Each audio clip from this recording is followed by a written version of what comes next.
Today's webinar is entitled More Than a Library, a Tour of the Wallace Center. The Wallace Center incorporates the Wallace Library, one of the original buildings on the Henrietta campus, and still the most heavily, broadly used building at RIT. The structure is named for Charles F. and Florence Murray Wallace, major financial supporters of RIT during the mid-20th century. Mrs. Wallace graduated from the university's Domestic Science Department in 1907, and she was named RIT's Outstanding Alumna of the Year in 1960. Her husband, Charles, was a chemist and one of the founders of Wallace and Tiernan, Inc., producers of the Wallace and Tiernan chlorinator, which made public water safe to drink. Since opening its doors in 1968, the Wallace Building had undergone just one significant renovation until the most recent redesign of its many student-focused work areas in the summer of 2013. This redesign is the first of a multi-phase renovation of most of the public spaces of the building. The goal is to make this highly used structure more suited to 21st century academic study. To learn more about how Wallace has evolved and continues to evolve to meet the needs of today's university, you can visit www.rit.edu/TWCimpact. Our presenter today is Shirley Bower, Director of the RIT Libraries. Ms. Bower has been a proud member of the RIT Wallace Center staff for more than 25 years and has played a significant role in helping to keep Wallace highly relevant to the scholarship and cultural lives of RIT students, faculty, staff, and alumni. And now I'll turn it over to you, Shirley. Thank you, Christine, and welcome to everyone. Last year, our patrons of the Wallace Center checked out more than 12,000 laptops, engaged us in more than 10,000 research inquiries, requested over 300 hours of captioning support for our deaf and hard of hearing students and faculty, and participated in 20 programs for faculty mentoring and career development. It's our students and our faculty that inspire all of me and my staff on a daily basis. The Wallace Center, which encompasses several units with a shared mission, includes RIT Libraries, video, web, and photography production services, faculty development, and an academic publishing enterprise, among others. Our vision blends staff expertise with redesigned library services, which provide a greater means for patrons to engage with information and tools outside of the classroom. It is a place where you can collaborate, and it is a place where you can be creative. When students and faculty enter these doors, they have an incredible array of services at their disposal, and staff that is excited to help them navigate. Combined with outstanding online resources, they can always find the support that they need for their academic success. We hope that this virtual tour provides a starting point for you to explore all that the Wallace Center has to offer. But first, a few historical images. If you haven't visited in a while, things may look a little different from what you may remember from your time as a student at RIT. At that time, like most libraries, the focus was on our printed collections and on our stacks that were needed to accommodate our vast print resources. We had the latest discovery tools at the time, the card catalog, and provided you with easy-to-read reading devices such as the microfiche reader and the microform readers. I think you might agree that research at its best at that time was time-consuming, and that the display devices were even harder on your eyes than today's computer screens.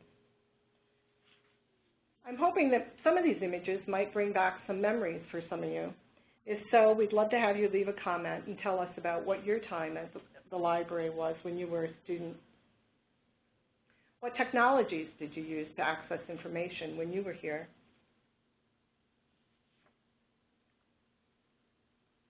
Please feel free to leave us a comment now or send some comments in later. I'll share with you what things were like when I was first hired at the Wallace Center.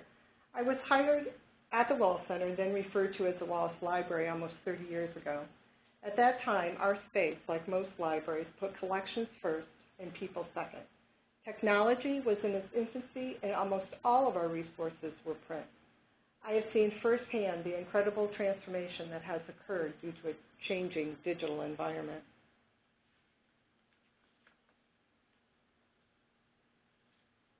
So this is where we're going to begin our virtual tour for you today of our renovated space. The changes that you're about to see reflect input from patrons about their vision for our space. Our first floor was renovated during the summer of 2013. The revisioned space includes new carpeting and paint, improved space utilization, better lighting, and new flexible furniture and study areas that increase the seating on our first floor by over 40%. The renovation also included enhanced technology and the addition of new complementary services into the building. The themes of discovery, technology, scholarship, and community were based on our interactions with our students as to how they view today's academic library, which to them is much more than a library. These words now define the Wallace Center and the function of our space. So I think you'll be pleasantly surprised by the transformation that has occurred. The discovery of information resources, the discovery of historical and cultural collections, the discovery of staff that can facilitate research and provide instruction, and the discovery of peers and interactions with faculty. This is how students define today's academic library. A transformation of library collections now means that hundreds of thousands of digital resources are available to faculty and students. A new discovery tool that replaces the old card catalog is now centered on the library's website, and it means easy access to authenticated library information with a simple Google-like search. Digital resources also allow us to provide global access to our students on a 24/7 basis. Enhanced digital collection leads to a transformation of physical space. The space that previously housed shelves of print reference collections, now all available digitally, has been converted to user space to allow students to collaborate, study, and make connections with their peers and faculty. It includes an exhibit space and features colorful travel posters from our collections to highlight our cultural collections and materials available within our RIT Archive. Access to technology and digital resources is a must for today's students. We've always embraced continual improvement and innovation in both our space and services, which have been and continue to be central to a well-balanced academic experience. Now, in the changing landscape of web-based tools and digital content, we are continuing to adapt to a contemporary learning styles by incorporating a creative range of technological services and collaboration spaces. In addition to this computer area that you see on the screen that provides access not only to the library's digital resources, but to a suite of software tools, there's an additional computer lab on the second floor, and over 40 laptops are available for checkout by students and faculty, both Macs and PCs. Study rooms can now be reserved online for individual study and group work, and future plans are to enhance these study rooms with technology to facilitate the type of work that is required by today's students. A new collaboration station that we added during the first floor renovation is changing the way that students work in groups. 4 connection ports allow students to plug in and project their laptops on a large screen monitor at the end of the table. With just a click, users can switch the laptop screen that is being shared. Students are using this exactly as we had envisioned, to collaborate on group projects and to practice presentations, and faculty use the station to better engage with groups of students. In fact, as I was leaving my office today to come present this webinar, 5 students were using the station to collaborate on a group project. We had recently had requests from students to create even more presentation practice space within our facility, as this is very much needed with the curriculum that is presented today. So we'll soon be meeting with those students to discuss additional areas that provide this service for our students. A large focus of the renovation was to add units that would complement services already offered at TWC and to bring those units into our facility. This is just another part of the evolution of the academic library to a full academic center where students can get broad support in one location. The renovation included the addition of the Writing Commons and the RIT American Sign Language and Deaf Studies Community Center that were previously located in the Student Alumni Union. Both the Writing Commons and the RADSCC are thriving in their new home. RADSCC has been able to broaden 4-credit offerings. More academic advisors are learning American Sign Language, and lunchtime ASL practice has been expanding. Collaboration between the Writing Commons and the RADSCC is helping the Writing Commons staff become better equipped to support writing excellence across the curriculum for all students, regardless of language, cultural, and disciplinary differences. We are just beginning to see the impact of having the Writing Commons within the library instead of the student union, now located in a place where students study instead of where students eat. These areas join a satellite office for ITS, our computer center, which provides students with computer support when they are in the building. This is part of our efforts to create a one-stop experience for students where they can get broad academic support and don't need to interrupt their studies and leave the building. In addition to the multitude of technologies and service enhancements, the Wallace Center is also open longer than any other building on campus. The long hours from 7:30 to 3 a.m. most days and 24/7 during finals week are popular with students who like to work on their own schedules or escape disruption in the dorms or at home. We continue to be one of the heaviest use buildings on campus, with gate counts this fall reaching 4,000 a day on some days, higher than we have ever seen before.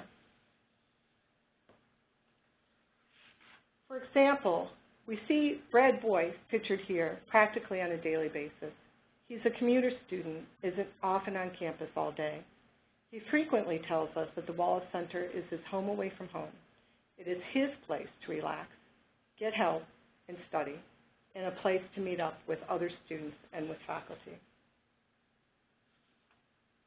The theme of scholarship is infused throughout our building and services, but is particularly evident in our special collections and university press located on our upper floors.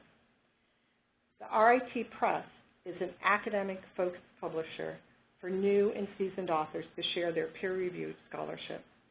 It was founded in 2001, and the award-winning press is a member of the Association of American University Presses and publishes 8 to 12 titles annually.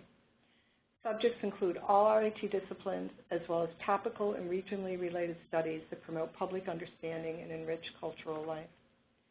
The image shown here is RIT Press Office space, known as the Alexander S. Lawson Publishing Center. It was designed after the Golden Section, a schema that figured in historical book design. Erman Sass, the famous German type designer, designed the typography for the quotations that adorn the glass.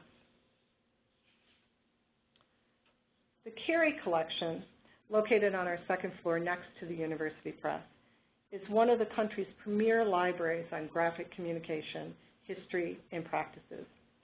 The original collection of 2,300 volumes was assembled by the New York City businessman Melbert B. Cary Jr.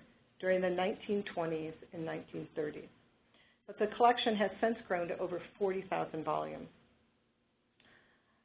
Unlike most special collections, although most of the books in the collection are rare, Cary has a liberal policy of access for all students and frequently teaches courses in the library, which provides an enriching and unique opportunity for students, particularly those in the graphic arts.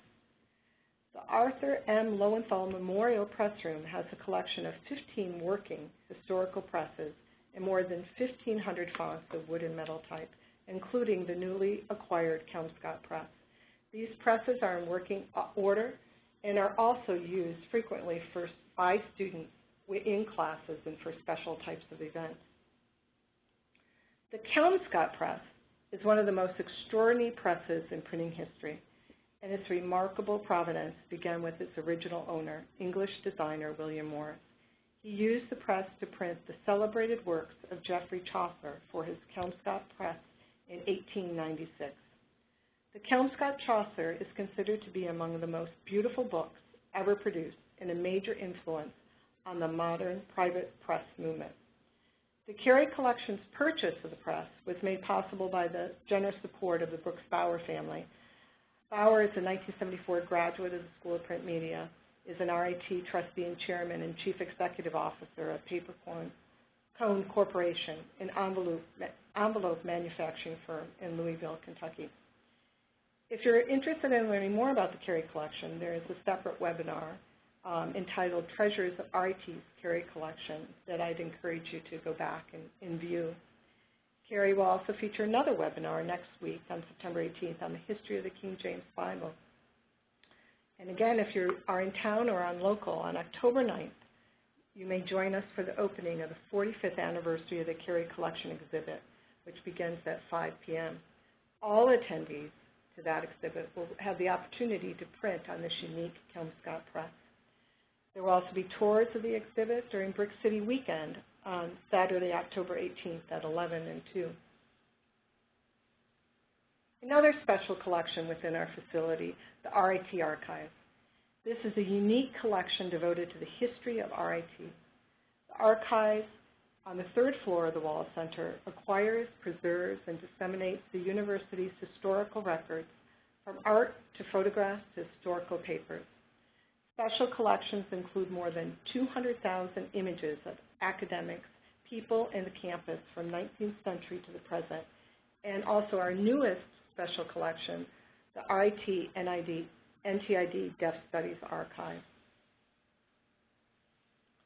An exhibition of men's hockey that ran from October 2011 through March 2012 is just one example of how RIT Archives connects current RIT students to the rich social, academic, and cultural aspects of RIT's past.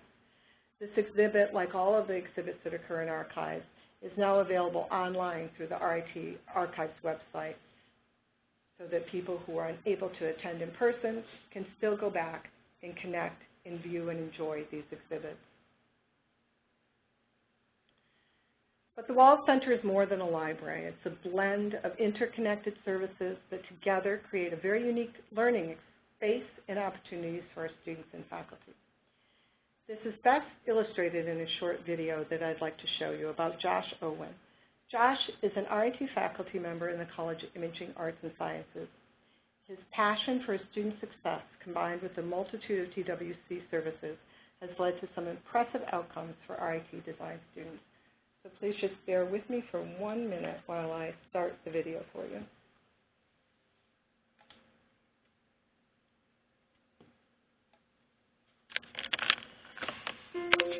I came to the Wallace Center to enhance our students' ability to succeed. Student success is at the center of what we hope for as educators. When I joined the faculty about 4 years ago, one of my first questions to my mentors here on campus were, how do we document student work effectively? The answer quickly came up that in the Wallace Center they had resources for students to do that.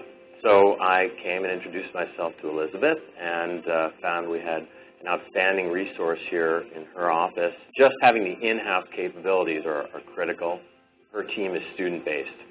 So many of my students know her students or form relationships with the team here that goes beyond the specific interaction around their photo projects. And to me, that student-centeredness is really a wonderful opportunity for cross-disciplinary work and for understanding the professional landscape that the students are going to be involved in beyond school. Without proper communication, it's impossible to tell your story. And photography is a vital part of that communication in the case of three-dimensional objects and systems that our students make. Industrial designers, when they go out into the workforce, are showing their portfolios in order to get job positions.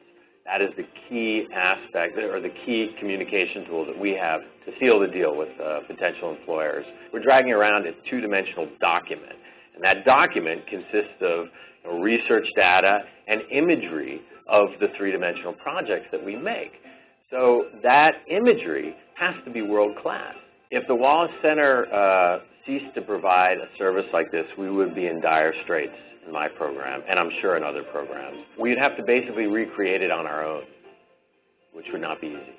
For me, Wallace Center is there's a plethora of important resources for students and faculty. I bring my students, and many of my colleagues bring their students over to the Wallace Center to do research demos with the librarians. Becky Simmons in the archives is a fantastic resource for us.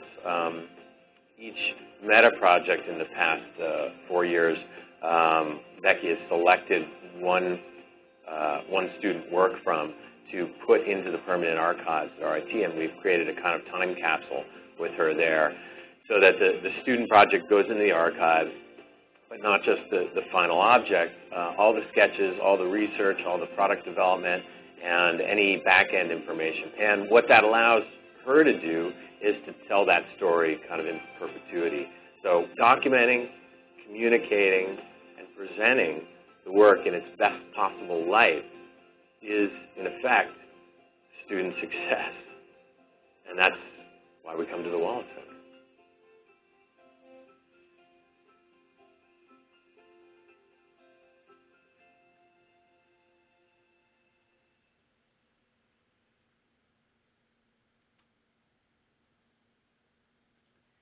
I hope that, as you can see from the video, Josh found a one-stop shopping experience here at the Wallace Center, and that is the goal. His initial connection was made through new faculty orientation, which is hosted by our Faculty Career Development Services. From that, he started working with Elizabeth, the manager of RIT Productions photography student, and was later involved with our archives team as well. So I hope you can get a feel from this video of the whole range and wealth of services that are now available in the Wallace Center. So I hope you've enjoyed seeing some of the Wallace Center through a virtual tour. But most importantly for us is also that you stay connected to the Wallace Center as you have made the transition from being a student to an alum. And so we have several ways that we try to keep engaged with our former students. We truly believe in lifelong learning and do everything that we can to continue to provide services for our alums. So you can connect with our services online. We actually have a collection of our database resources are available for alumni to use remotely. These include business resources and e-journals in the health sciences, the sciences and engineering, and the social sciences and humanities. Now, alumni can also access almost all of our online resources on site. So if you are a local alum, you can come into the Wallace Center and access all of the resources that you had available to you as a student, as well as borrow materials from our print collection. The alumni, also very importantly, are represented throughout our collections.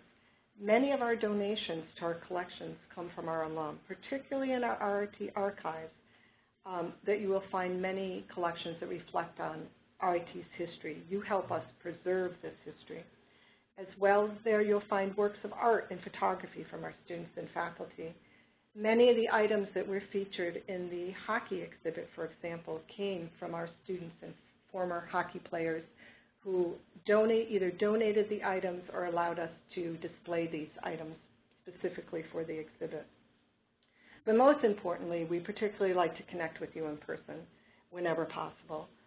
At events such as our exhibit openings, which are always open to our alums, with events like Imagine RIT and events like Brick City. If you're in town for Brick City, we will also give in-person tours of our new space on Friday, October 17th, at every half an hour between 1 and 3. So please also feel free to call us at any time and arrange for a personal tour. The most recent completed focal point of our first floor is directly related to alums. And this is a new Nrs Honor Wall, which was dedicated in July at the NRS Summer Gala. This honors Nathaniel Rochester Society members for their commitment to RIT. And the NRS Wall illustrates for our students on a daily basis the impact of supported alum, and it recognizes members and past NRS award recipients. You don't see it in this particular photograph, but every day there are seating in front of the wall that is occupied by our students. So they see, as I said, every day the impact that alum have on their future. Although the renovation has been limited to the first floor last summer, we have a similar vision for every floor and service area that makes up the Wallace Center. Our vision includes more study spaces, increasing both the number and quality of our study rooms. Our patrons are asking for more state-of-the-art technology and more opportunities to connect, and faculty need a space on campus to collaborate with one another. Our special collections are growing. We receive important donations almost on a monthly basis, so we hope to expand these special collections and make more areas within those collections to engage students and faculty with the history and culture that they represent. So every contribution that we receive helps us to do more. And so these are just a few of the ideas that we have for our future, and we would love to talk with you about what your ideas are for the future of the Wallace Center. So I want to thank you for participating today. And again, if you are local to Rochester, we welcome you to stop by and visit us at any time. With just a little advance notice, we can always arrange for a personal tour of our space and give you more information about our services. If not, you can always connect with us online and use our resources and interact with our staff there. So again, please feel free to contact me at any time. Thank you so much, Shirley, for sharing how the Wallace Center is evolving. The change over the past 5 decades, it's remarkable, and the current space is absolutely gorgeous. So I encourage all alumni who are out there listening, if you haven't been back to campus recently to see the Wallace Center, you have to stop by. It's just transformed. Before we jump to questions, I wanted to share just a couple reminiscences, and keep those reminiscences coming because, as you saw, it's a whole new space, a whole new concept for students and faculty accessing our resources. One or two of the listeners mentioned that the change in the media is so different. One said, I did most of my research in printed books and indexes. The library was just beginning to introduce CD-ROMs. I'd be curious to hear what others saw in terms of changes in access to media.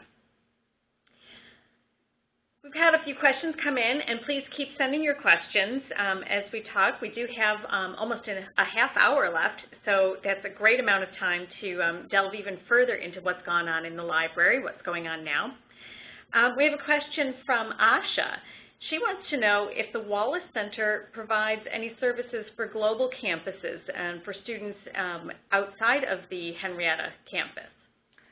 Yes, definitely. That is one thing that the digital environment has enabled us to do. Now, a vast majority of our resources are available to our global campuses. They log in just like our students do on campus and have access to hundreds of thousands of journals and hundreds of thousands of digital books. In addition, we also do provide them with access to our printed collections if they need it, and we do this by actually providing them with interlibrary loan services and can make that material to them available also. In addition, we have a special librarian who serves our online users and our global campuses, and she actually visits those global campuses on a yearly basis so that she can also connect with them in person. Wow, that's great. A follow-up question to that, are the libraries in the international campuses, are they affiliated and connected with the Wallace Center? Are those resources available to the Henrietta students? The resources, the libraries on our global campuses are really very small, and they usually only have a small room, and a lot of the printed material that they have comes from our collections. We tend to send them things that we no longer need. So our students don't make use of those collections, but we do have a very strong connection.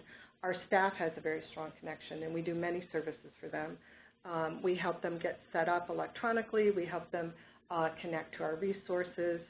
We provide training for them, and we actually do some of the processing and cataloging and ordering for their collections.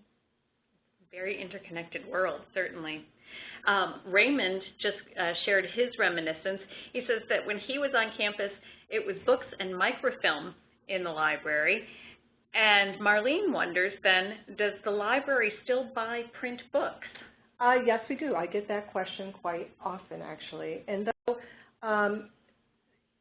Electronic books is our format of choice for most of our disciplines, and one of the reasons is because we can make it so much more accessible.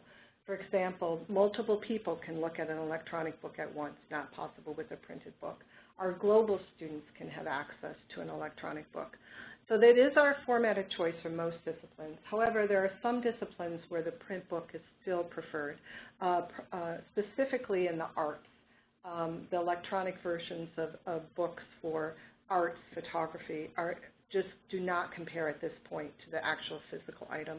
So we still buy a lot of printed books in the arts and also in the humanities. And we also buy printed books when an electronic book is not available and we need the content. Another thing, we stay very connected to the print world. We are a member of a consortium called Connect New York, and this is a group of 18 libraries, and it may or may not have been available when you were here as a student. And through this consortium, we can have access to the collections, direct access to the collections of all of those libraries. And the majority of those libraries are small liberal arts colleges that have very rich print collections. And so we also provide access to much more than we can possibly purchase through those other libraries. That's fantastic. Andrew wanted to know whether students really do use the library now since so much is available electronically, or has it become something of a virtual coffee house? They drop in, they hang out, they leave. You know, that's a very interesting question, and I get that a lot. And we've actually done different studies with our students, and I will say that amazingly, to most people, libraries are not vacant in any sense of the word. This year, with fall semester, just starting, we are seeing gate counts higher than we have ever seen before. We see up to 4,000 students a day in our facility. Usually my office is on the first floor, and usually when I walk out of my office, the entire first floor is occupied by students. And we have done studies with students while they are in our building, going around and actually asking them what they are using the building for, what would they need, why are they there. And in the majority of cases, students are studying, collaborating with other students on projects. They work differently than they used to work. Students used to come in and study individually. Now they come in and they may stay for hours, several hours, and they'll study. Then they may do a little social activity. Then they'll meet other students for a group project. But we are seeing an increase rather than a decrease of students within our space. That's fabulous. And there's more space there now, too, because the card catalogs are long gone. Shelley wanted to know what happened to the old card catalogs. What happened to the old card catalogs? Even RIT Libraries has always been very progressive. So even when I came several years ago, the card catalog was already being phased out. So I'm not sure what specifically happened to our old card catalogs, but something that's quite interesting, if you go online to any of the arts and crafts sites on the internet, you will actually see many craft activities that incorporate the old library cards that used to come from card catalogs. So that's one way that people are actually reusing those cards, and it's really quite fascinating.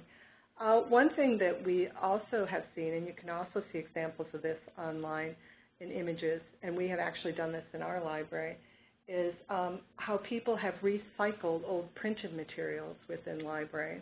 And at the Imagine RIT Fest, if you are in town for that, for the last 2 years, we have held a recycled contest for our students.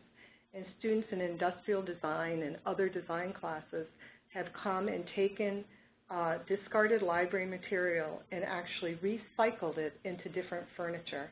So it's very fascinating how they have the different designs that they have come up with recycled library material. Wow, that would be very cool to see. We still have time for more questions. I'll pause for a moment and just allow folks to type things in if there's that burning matter that you want Shirley to answer for you.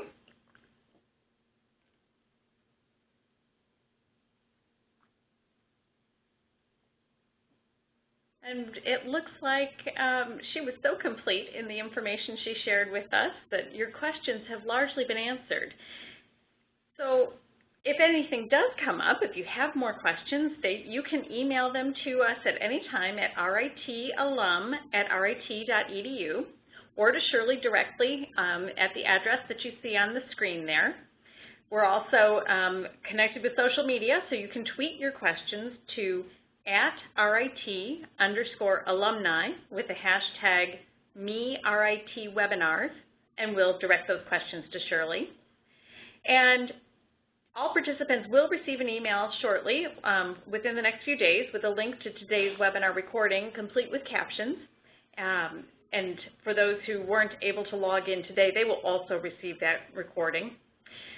You can learn more about how the Wallace Center has evolved and continues to evolve to meet the needs of today's university by visiting www.rit.edu/TWC-Impact. Many thanks to Shirley Bower for being our distinguished presenter today, and thank you to our RIT alumni for taking time out of your busy day to be with us. By popular demand, RIT webinars are now presented twice a month. Join us for the next installment in our series on Thursday, September 18th, when Stephen Galbraith, curator of the Melbert B. Cary Jr. Graphic Arts Collection, presents Manifold Greatness, 4 Centuries of the King James Bible. Then on October 15th, join us for Stop Making the Most Expensive Executive Error, How to Use Executive Assessments in Hiring, presented by James D. Kestenbaum, PhD, founder and corporate psychologist at the Solutions Group. Look for an upcoming email invitation to join in these engaging conversations and more. And remember, we do welcome you back to the RIT campus for Brick City Homecoming, October 16th through 19th. Registration for events is now open at rit.edu/brickcity, and you should definitely take Shirley up on her offer of those tours. The Wallace Center is beautiful and engaging.